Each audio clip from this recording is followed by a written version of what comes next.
अस्सलाम वालेकुम, आप देख रहे हैं डॉन न्यूज़ में मेज़बान अब्दुल गफ्फार पुरान रिप्ले के एक और एपिसोड के साथ। तो जनाब पाकिस्तान की जो टेस्ट स्क्वाड है उसकी अनाउंसमेंट हुई आज पुरान में इस हवाले से बात करेंगे। यासिर शाह की वापसी होगी जनाब। हेडलाइन ये है चूँकि पाकिस्तान की जो टेस्ट स्क्वाड था अगेंस्ट ऑस्ट्रेलिया उसमें वो शरीक नहीं हो सके थे, लेकिन पाकिस्तान की आज जो टेस्ट स्क्वाड की अनाउंसमेंट हुई है उसमें यासिर शाह भी शामिल हैं। इसी तरह मोहम्मद नवाज़ की वापसी हुई है और सरफराज अहमद मौजूद है, शान मसूद मौजूद है। तो काफ़ी हद तक कह सकते हैं ऐसा स्क्वाड मौजूद है जिस पर तकरीबन तमाम ही लोग मेरे ख्याल में मुत्तफिक भी दिखाई दे रहे हैं, कोई बहुत ज़्यादा तनकीद हो नहीं रही।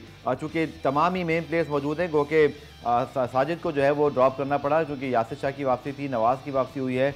और इसी तरह अगर हम बात करें तो जाहिद महमूद खेले बगैर ही ड्रॉप हो गए। इसके साथ साथ जनाब आज के प्रोग्राम में बात करेंगे पाकिस्तान के साबिक कप्तान एशियन ब्रेडमैन ज़हीर अब्बास साहब के हवाले से। उनकी तबीयत नासाज है, लंदन में जो है वो आईसीयू के अंदर इस वक्त मौजूद हैं एक अस्पताल के, लेकिन उनकी वाइफ का कुछ देर पहले मैसेज आया समीना साहिबा का जिन्होंने बताया कि वो आईसीयू में ज़रूर मौजूद है लेकिन उनकी तबीयत में कुछ बेहतरी आई है।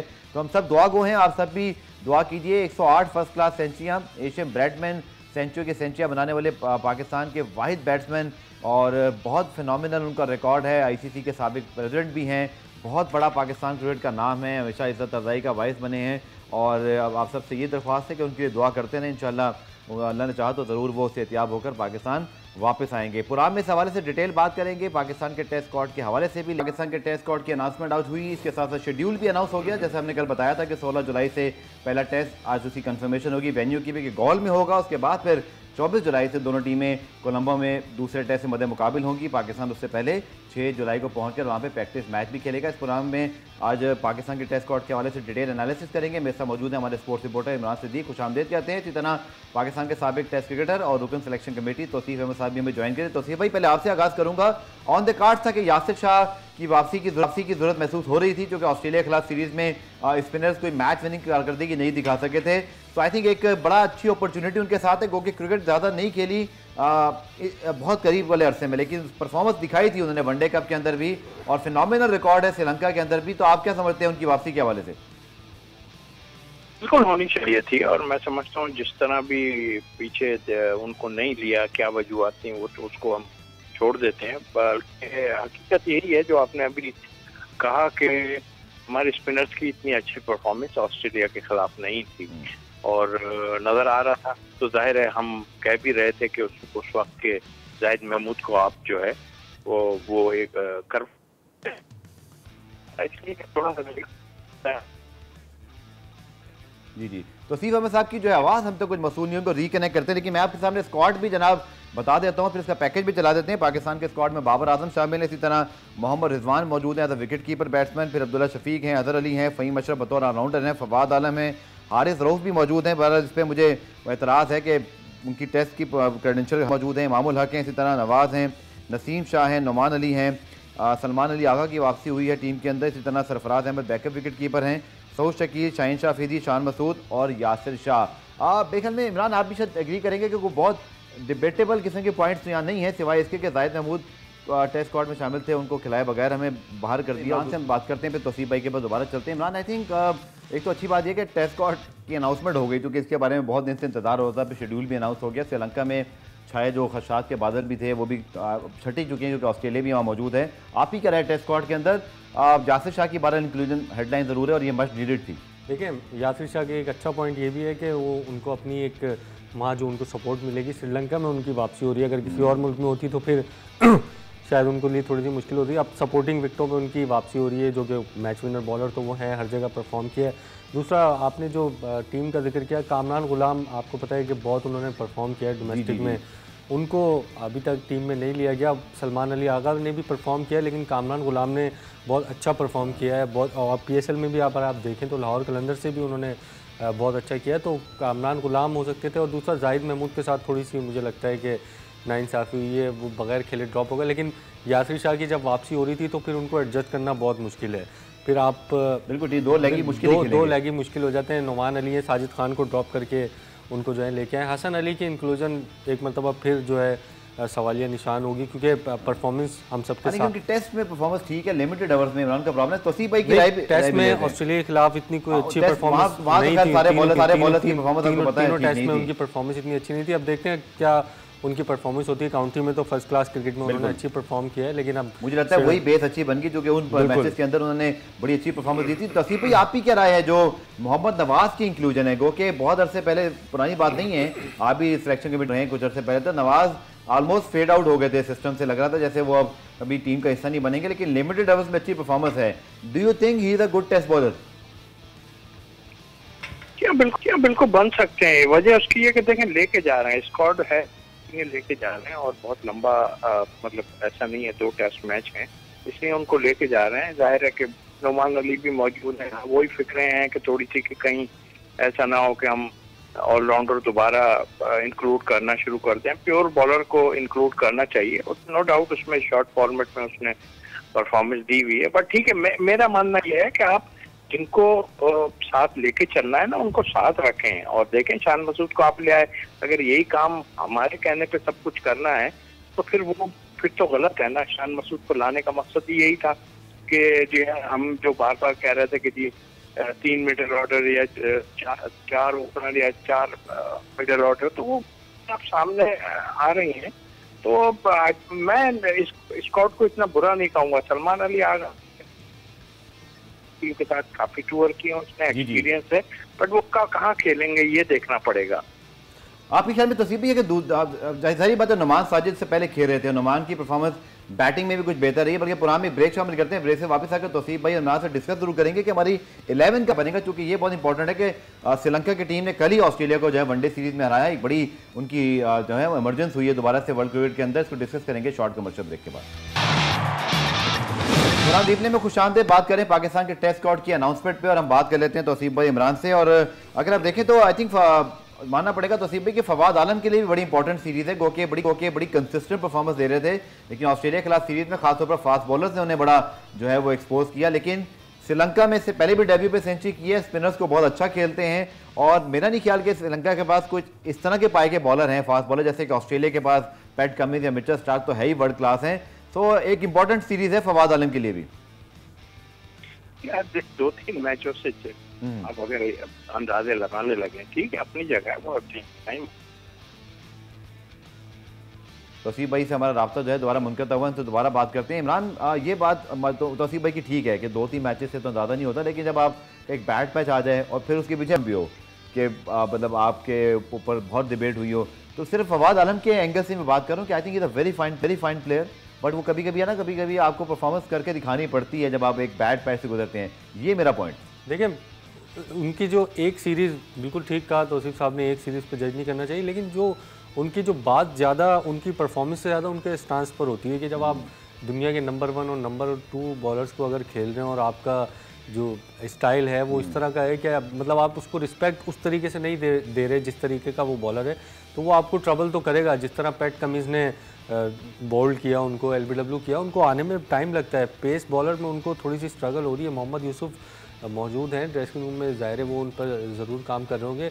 अभी तो खैर 1-2 सीरीज़ तो उनको और देनी चाहिए, क्योंकि इतना परफॉर्म 4-5 साल डोमेस्टिक में उन्होंने किया, फिर 10 साल उन्होंने अपनी टेस्ट टीम में वापसी का इंतज़ार किया, तो एक सीरीज़ पे तो जज नहीं करना चाहिए। जहाँ तक प्लेइंग 11 की बात है, देखें इमाम है और अपना अब्दुल्ला शफीक हैं, फिर अज़हर अली आ जाते हैं, बाबर आज़म हैं, इफ्तिखार ड्रॉप हुए हैं, मेरा ख्याल है फिर सऊद शकील को शायद चांस बन सकता है, फिर रिजवान है, और फिर फ़हीम अशरफ जो कि ऑस्ट्रेलिया के खिलाफ अनफॉर्चुनेटली अवेलेबल नहीं थे। उनकी बड़ी कंट्रीब्यूशन है 7वें 8वें नंबर पे, वो जो 30-40 आके करते हैं वो बड़े वैल्यूबल होते हैं, तो वो एक बूस्टअप है पाकिस्तान को। अब देखना है कि अब अगर सऊद शकील और आगा सलमान में मुकाबला हो तो ज़ाहिर है सऊद शकील ही फिर खेलेंगे, क्योंकि वो काफ़ी अरसे से टीम के साथ जो है वो ट्रैवल कर रहे हैं। तो बैटिंग में तो इतनी कोई हमारी सेटल है। शान मसूद की जगह एक मरतबा फिर डिबेटेबल है कि वो मतलब सिलेक्ट तो हो गया, ऑस्ट्रेलिया के खिलाफ भी सिलेक्ट हुए थे, backup wicket keeper sorry option ही रहेंगे, वो बिल्कुल ऑप्शन ही रहेंगे जब तक कोई खिलाड़ी बहुत ही बुरी परफॉर्मेंस अगर ना करे। ऑस्ट्रेलिया के खिलाफ सीरीज में भी इनको चांस नहीं मिल सका था, क्योंकि इमाम को अब्दुल्ला को जब एक पॉइंट ये था कि अजहर अली जो कि मतलब उस तरीके से रन्स नहीं कर रहे जिस तरह पहले करते, गो के 1 सेंचुरी भी है उनकी अभी, लेकिन ये कि वो अगर अजहर अली का थोड़ा सा बैड पैच आता है तो फिर शान मसूद को आप ट्राई 3रे नंबर पर कर सकते हैं। बिल्कुल। और तौसीफ भाई आपकी क्या राय, शान मसूद बड़े ज़बरदस्त परफॉर्मेंस दिखा कर आ रहे हैं काउंटी में भी, PSL के अंदर, नेशनल T20 हो, वनडे कप, बड़े मच इम्प्रूव प्लेयर हैं तमाम में। टेस्ट तो खैर उनका वो फॉर्मेट है जैसे सबसे पहले उन्होंने अपने आप को प्रूव भी किया था, लेकिन उनकी और सरफराज अहमद की शमूलियत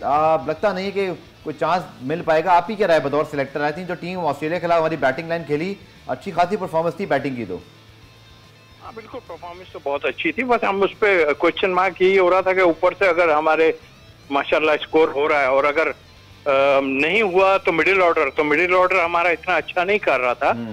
तो उस लिहाज से अगर मैं देखता हूँ तो शान मसूद का इंक्लूड होने चाहिए। और जाहिर है कि आप जहाँ बात कर रहे हैं सरफराज की, तो सरफराज जब तक रिजवान है सरफराज नहीं खेल सकते, और उस लिहाज से शान मसूद का टीम में आना बड़ा खुशाइन बात है। अब ये फिक्र हुई जो हमें फिक्रें थी ना और मिडिल ऑर्डर की, वो हमें अब क्लियर हो रही है हमारे लिए, और मिडिल ऑर्डर को तगड़ा कर रहा है। तो इसमें हम लोग जो बात कर रहे हैं वही बातें पूरी हो रही हैं मेरा ख्याल। बिल्कुल। सलमान अली आगा, तौसीफ भाई आपकी बड़ी गहरी नज़र होती है डोमेस्टिक पर, बतौर सिलेक्टर भी आप तमाम खिलाड़ियों की कारकर्दगी का जायजा लेते रहे हैं, और फिर सऊद शकील, आपके ख्याल में जो स्पॉट अगर इन दोनों के दरमियान आता है तो सऊद पहले खेले हुए हैं, उन्होंने इंग्लैंड में जाके जो है रन्स भी किए थे, 50 किए थे, लेकिन वो दूसरा फॉर्मेट था। आपको क्या लगता है इन दोनों में से आप क्या समझते हैं कौन ज्यादा रेडी है फॉर टेस्ट क्रिकेट? देखिए अब तो शान मसूद भी आ गए हैं ना, आप अगर इन्हें 3 स्लॉट हो गए, 1 स्लॉट के 3 उम्मीदवार हैं। हाँ, तो फिर वो अभी मुश्किल होगी मेरे ख्याल। फर्स्ट जो होगा वो शान मसूद का होगा कि वो शान मसूद को इंक्लूड करेंगे उस लिहाज से कि अपनी मिडिल ऑर्डर अच्छा कर दें। तो मेरा ख्याल फर्स्ट चॉइस भी उसकी बनती है। ठीक है, ये अच्छे प्लेयर हैं, अपनी जगह है, बट लेकिन मेरे हिसाब से जो है ना ये जो है पूरी टीम इस तरह बनती है 11। लेकिन सर उसमें सवाल है, क्योंकि बाबर आजम ने, मैं तौसीफ भाई से पूछूं फिर इमरान आपके पास आता हूँ, उन्होंने कहा था कि मेरा नहीं ख्याल कि उनको नीचे के नंबरों पे खिलाना कोई अच्छा फैसला होगा, लेकिन फिर हमने देखा कि हारिस को जो है वो वनडे सीरीज में आजमाया गया। सो आपसे भी राय लेना चाहता हूँ, वैसे तो क्रिकेटर को कोई मौका मिले तो आई थिंक उसको बिल्कुल उसका फायदा उठाना चाहिए। क्या मुश्किल होगी बहुत ज्यादा, जैसे बाबर कह रहे थे, या आपको लगता है कि जिस तरह की शान की टेक्निक है, जिस तरह की वो परफॉर्मेंस है, अब एक्सपीरियंस हो गया है, वो किसी भी नंबर पे खेल सकते हैं? देखिए एक मैं बात बताऊं, मैंने भी यही बात की थी कि उनका जो नंबर है उस पे उनको जाना चाहिए, नहीं तो वही होगा असद शफीक वाला, वो कहने पे चले तो गए पीछे, फिर बाद में कहते हैं मेरा तो नंबर नहीं है ये।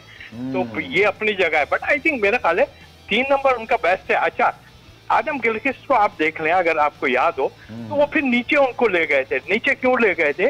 कि उनको एक ओपनर और चाहिए था जो बाद में नया गेंद आए तो उसको फेस कर सके। तो आई थिंक ये स्ट्रेटेजी होनी चाहिए। अगर ऐसा कुछ है, स्ट्रेटेजी बनाते हैं वेल एंड गुड, लेकिन उनको पूरा मौका दें आप।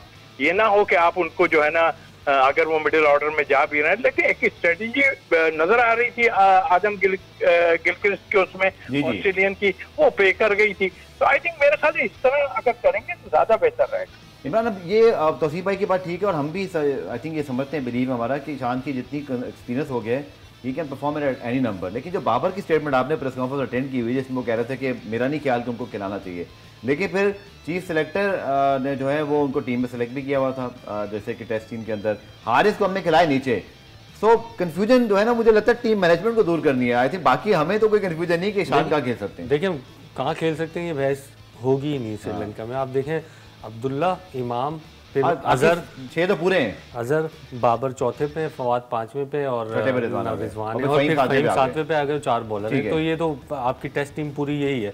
अगर कुछ किसी प्लेयर को कोई इंजरी होती है या कोई बोल्ड डिसीजन अगर मैनेजमेंट करती है किसी खिलाड़ी को ड्रॉप करने का, तब ये इंक्लूड हो सकते हैं, वरना ना सऊद शकील जाएंगे टीम में, ना शान मसूद, ना आगा सलमान। पूरी सेटल एक पाकिस्तान की टीम नजर आ रही है, और मेरा ख्याल है वही खेलेगी। ब्रेक पे जाने, लेकिन मैं ये जरूर कहूँगा इमरान की बहुत अच्छी बात है कि बैकअप बहुत तगड़ा है, जो कि ओपनर्स को पता है कि पीछे शान मसूद मौजूद है, तो परफॉर्मेंस जो है वो जरूर बुरा। में ब्रेक शामिल करते हैं, ब्रेक से वापस आके मजीद बात। इमरान, पहले आपकी राय ले लेता हूँ। जरा प्रेस कॉन्फ्रेंस ज़माने में हम जब करते थे तो हम इसको बड़ा इस पॉइंट को हाईलाइट भी करते थे कि भारत में जो है वो प्रेस रिलीज आ जाता है, हम प्रेस रिलीज के लिए जो नहीं करते, हम प्रेस कॉन्फ्रेंस करते हैं। लेकिन ये रुझान हमारे यहाँ भी शुरू हो गया। गो के गवर्निंग बोर्ड के इजलास के बाद कल बहुत अहम प्रेस कॉन्फ्रेंस होगी, परसों रमीज राजा साहब की। चले वो अच्छी बात है, कुछ सवाल जवाब करने का मौका मिलेगा, बट ये रुझान क्या ठीक है, सवाल करने का मौका नहीं मिलता। गो के ये सीरीज़ तो चले बड़े अरसे बाद आ रही है, लेकिन प्रेस रिलीज आ रही है। देखें, जब आप स्क्वाड का अनाउंस करते हैं, कोई बड़ी तब्दीली ना हो तो आप ज़ाहिर प्रेस रिलीज के ज़रिए भी एक अनाउंस कर सकते हैं। लेकिन जब आप टीम में 3-4 तब्दीलियां कर रहे हैं, कुछ अपने डिसीजंस कर रहे हैं, तो फिर आपको सामने आके जवाब देना चाहिए ताकि क्लैरिटी हो। अब जिस तरह आपने अभी थोड़ी देर पहले जिक्र किया मोहम्मद हारिस की इंक्लूजन का, वो PSL में उन्होंने परफॉर्म किया और उनको वनडे स्क्वाड में डाल दिया और वनडे स्क्वाड में डाल के खिलाया भी उस जगह पे नहीं जहाँ पे वो परफॉर्म करके आए। तो ये थोड़ी सी क्लैरिटी होनी चाहिए जब आप बड़े डिसीजंस लेते हैं, किसी को टीम में शामिल करते हैं, किसी को बगैर खिलाए ड्रॉप करते हैं। जाहिद महमूद हो गए, कामरान गुलाम डोमेस्टिक में रन्स के हम बाल लगा रहे हैं, उसको नहीं लेते हैं, तो फिर आपको सवालों के जवाब देने चाहिए आके। अगर आप क्लैरिटी आती है, कम्युनिकेशन भी बेहतर होती है। तौसीफ भाई के पास जाते, तौसीफ भाई इंतजाम उल हक जब आपके साथ थे एज अ चीफ सिलेक्टर तो बहुत लंबी लंबी प्रेस कॉन्फ्रेंस हुई हैं, बड़े सख्त सवाल भी हुए, जवाब भी दिए, लेकिन अभी कुछ अरसे से रुझान जरा खत्म हो गया। में आखिरी 2-3 टीम अनाउंसमेंट डायरेक्टली ऐसी ही हुई हैं। चलो बीच में ऑनेस्टली काफी जो है वो आए थे चर्चे में, काफी थोड़ी थोड़ी देर में आपको मुख्तलिफ टीवी पे नजर आए थे और जस्टिफिकेशन जो है ना वो इतनी नजर नहीं आ रही थी। तो उसके बाद मुझे लगता है कि क्रिकेट बोर्ड ने उनसे कहा कि थोड़ा हौला याद रखें, तो शायद उसकी वजह से वो जो है क्योंकि प्रिपरेशन बड़ी जरूरी होती है। आपको जवाब देना होता है क्यों किसको ले रहे हैं, क्यों किसको नहीं ले रहे हैं, ये सब जवाब देना होता है। और जहाँ तक हम अभी उन्होंने कहा ना बैकअप, तो हम भी जब से यही बातें कर रहे हैं कि बैकअप होना चाहिए। उन्होंने खुद ही कह दिया जी हम बैकअप रहे हैं, तो हमारा भी यही है कि बैकअप होना चाहिए। और जिस तरह उन्होंने बताई चीजों को, ऑलराउंडर पे फिर जोर जरूर है, but I don't think so कि मेरा ख्याल है कि हमारे पास बैटिंग बहुत पक्की बैटिंग हमें नजर आ रही है। हमें पूरी जो बैटिंग है उससे और पक्के बॉलर हमें चाहिए उनको आउट करने के। बिल्कुल। और तौसीफ भाई आउटस्टैंडिंग परफॉर्मेंस दिया है। श्रीलंका ने पहला वनडे हारने के बाद मुसलसल 3 वनडे हराए, क्योंकि फॉर्मेट चाहे अलग हो जाए लेकिन एटलीस्ट ये चीज़ शो करती है कि उस टीम के अंदर एक बिलीफ वापस आया है। वो जो श्रीलंका को हम शायद कभी अपग्रेड करना भूल गए थे, और श्रीलंका ने बड़ा टाइमली हमें रिकॉल और वेकअप कॉल दी है कि आप जब टेस्ट सीरीज खेलने आ रहे हैं तो ज़रा आप बड़े कहते हैं तैयारी के साथ आइएगा।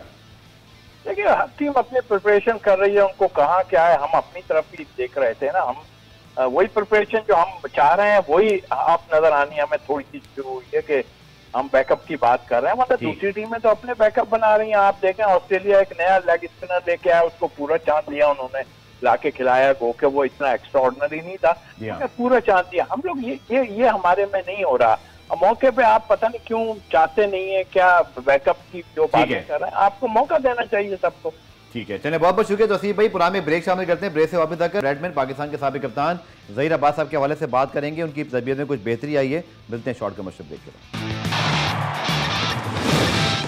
प्रोग्राम की आखिर से बात करते हैं पाकिस्तान क्रिकेट टीम के साबिक कप्तान, Asian batsman, legend batsman Zaheer Abbas साहब की जो तबीयत है कुछ नासाज है। इस वक्त इंग्लैंड के एक अस्पताल में ICU में वो मौजूद हैं, तबीयत उनकी ठीक नहीं है। लेकिन वाइफ की कुछ देर पहले मुझे उनका टेक्स्ट आया कि कुछ तबीयत में बेहतरी, लेकिन ICU में मौजूद है। इसका मतलब है यकीन तौर पर कि बिल्कुल तसल्ली बख्श नहीं कह सकते। उनके बहुत पुराने दोस्त और साथ साथ सीनियर स्पोर्ट्स जर्नलिस्ट कमर अहमद साहब इस वक्त हमें ज्वाइन करें। कमर साहब बहुत शुक्रिया ज्वाइन करने के लिए, आप मुसलसल राब्ते में हैं उनके अहल खाना से। कल भी आपसे उनके हवाले से बात हुई थी। सर लेटेस्ट क्या है और पूरी कौम दुआ कर रही है अल्लाह करे कि सेहतियाब हो जाए जल्दी से?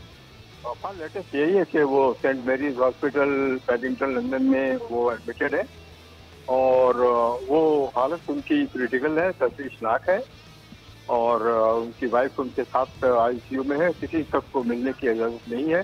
ज़हीर अब्बास एक आपको पता है कि लेजेंडरी क्रिकेटर, वो ऐसे क्रिकेटर जिन्होंने 100 से ज़्यादा फर्स्ट क्लास सेंचुरियाँ बनाई हुई हैं। वो यहाँ से 1 जून को गए थे दुबई, वहाँ उनको कोविड हो गया और 2 हफ्ते के बाद जब उनको क्लियरेंस मिली तो वो जब लंदन पहुंचे 16 तारीख को जून को, तो दूसरे दिन उनको खांसी बहुत शुरू हो गई और फिर उनको नमूनिया हो गया। तो नमूनिया में खांसी कदर हुई कि उनको फौरन करीब के अस्पताल सेंट मेरीज में दाखिल किया गया है। जब से वो ICU में है और लोगों से दुआ है कि अल्लाह ताला दुआ करें कि उनको शफा नसीब हो, और लेकिन हालत उनकी अभी तक क्रिटिकल है। बिल्कुल ICU के अंदर मौजूद हैं, स्लाइड इंप्रूवमेंट ज़रूर है, लेकिन जैसे कमर भाई ने कहा बिल्कुल ठीक बात है कि जब तक ICU में इट मीन्स के इंटेंसिव केयर यूनिट में उनको रखा गया है। बहुत बड़ा नाम है, ICC के साबिक प्रेसिडेंट भी हैं। कमर साहब आपका तो बड़ा पुराना ताल्लुक़ है और मैंने आपको देखा है उनके साथ मिलते हुए भी कि बहुत रिकॉर्ड करते हैं, बहुत ज़्यादा एक वैसे भी बड़ी ज़बरदस्त पर्सनैलिटी। और वाकई पाकिस्तान पूरी कौम को जब से कल खबर मिली है लोग बड़े परेशान हैं और बड़ा उनके बारे में पूछ रहे हैं। आई रियली विश और जैसे हम दुआ कर रहे हैं कि अल्लाह करे वो सेहतियाब हो जाएं। खबर परेशानी का सबब है। देखिए कलकत्ता क्या, ढाका क्या और सिडनी क्या, तमाम से लोग मुझे फ़ोन करके और लोग मुझसे उनकी खैरियत पूछ रहे हैं। और जाहिर है कि वो एक लेजेंडरी बैट्समैन है। वो ग्लॉस्टरशायर के रिकॉर्ड तोड़ बैट्समैन, पाकिस्तान के कप्तान, आईसीसी हॉल ऑफ फेम के वो कैप होल्डर, फिर आईसीसी का वाहिद पाकिस्तानी क्रिकेटर, टेस्ट क्रिकेटर जो आईसीसी का प्रेसिडेंट रहा हो। बहुत बड़ा नाम है पाकिस्तान के लिए। पहली दफा 4000 रन बनाने वाले, पहली दफा 5000 रन बनाने वाले, 108 फर्स्ट क्लास सेंचुरी, वाहिद एशियन बैट्समैन जिसने 100 सेंचुरी बनाई है, न तेंदुलकर, न गावस्कर, न मियाँदादी। बिल्कुल, बहुत बहुत शुक्रिया कमर साहब। और टीम मुसलसल सेंचुरी बनाई उस जमाने में जब वनडे क्रिकेट बिल्कुल नहीं थी, और जो उनके रिकॉर्ड में सबसे बड़ी बात इमरान जो आप भी जरूर कहेंगे कि हम और जर्नलिस्ट भी जब क्रिकेटर से मिलते हैं, one of the very fine and personified cricketer जिनसे मिलके भी आपको हमेशा अच्छा लगा, और बहुत बड़े लेजेंड हैं। बिल्कुल, एक डाउन टू अर्थ और ग्रेसफुल, बहुत अच्छे तरीके से हर चीज़ का जवाब देना। मैंने भी, मुझे याद है मैं दुबई जब पाकिस्तान सुपर लीग कवर करने गया था, मैंने वहाँ उनका ज़हीर अब्बास साहब का इंटरव्यू किया था। बहुत अच्छा उन्होंने टाइम दिया, बहुत अच्छे क्रिकेट को समझने वाले, लेकिन एक थोड़ा सा वो है कि क्रिकेट में इतने आगे नहीं आए, मतलब चीफ सेलेक्टर का ओहदा पाकिस्तान क्रिकेट बोर्ड में आगे नहीं आए, बैट्समैनों को समझाने में, सिखाने में, मेंटोरिंग में, कोचिंग में, उसमें हमने ज़हीर अब्बास को नहीं देखा, जो कि मुझे लगता है कि हमारा अपना ही नुकसान है।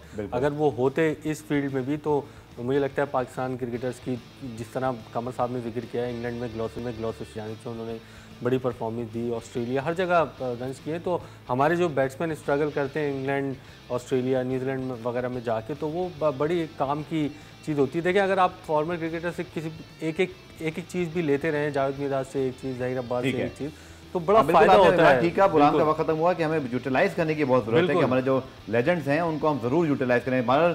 पुरान के आखिर में एक बार फिर बहुत सारी दुआएं ज़हीर अब्बास साहब के लिए, उनकी सेहतियाबी के लिए, कि अल्लाह ताला उनको सेहतियाब करें, जल्द वो ठीक होकर पाकिस्तान आए। पुरान रिप्ले देखने का शुक्रिया। कल दोबारा से मुलाकात होगी, तब तक के लिए अल्लाह हाफ़िज़।